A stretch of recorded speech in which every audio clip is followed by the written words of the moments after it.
Alright, as I said, I am going back and reading the interviews that involved the band members, the cartoon band members, and we're going to start with Consequence Magazine. Social media fascination drove much of Cracker Island, with an algorithm-driven music industry and fictitious AI artists. How have your views on online culture changed, impacted the mountain? Murdoc said, bloody heck, are you interviewing a rock star writing a thesis? Whatever happened to, how's tricks, Murdoc? Smashing. Thanks for not asking. Had a lovely holiday in India. Just banged out another masterpiece, and this morning, Tootie brought me breakfast in bed.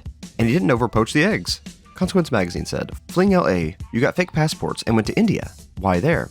Russell replied, it called us, I guess. Felt like a good place to reset. If you go there and it doesn't blow your mind, you aren't human. We came back seeing the world differently.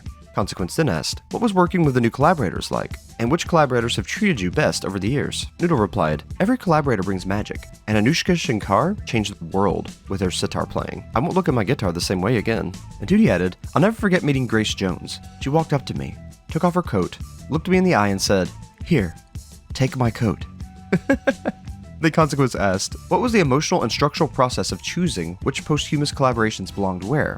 Noodle replied, it was kind of like a jigsaw where you don't know what picture you're making, but then you finish and you see this photo which includes old friends from a long time ago. Consequence then asked, spiritual transformation is a core thematic element of the mountain. How does that reflect where the band was when you were creating this record, and where you are now that you've crested the proverbial peak? Murdoc replied, seriously mate, cut it out with a proverbial, or at least give me a PowerPoint so I can follow along. It's up to you what the mountain means. Could be life itself, could be mashed potato.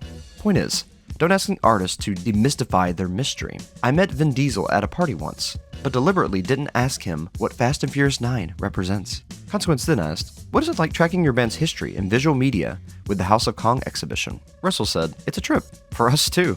Back to the genesis of it all. The sights, the sounds, smells. Might want to take a deep breath when you step into Murdoc's Winnebago. Primordial in there. Brings back a lot of memories. Mostly good.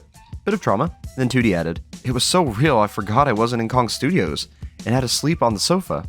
And then it was weird waking up with a load of people in my room. Love Tootie. That was a really interesting interview. I love these. They actually are giving a little bit more insight into the mountain, and as I figured, the actual lore itself was their Indian vacation. Alright, let's talk about it all in the comments. Stay tuned for more Gorillaz.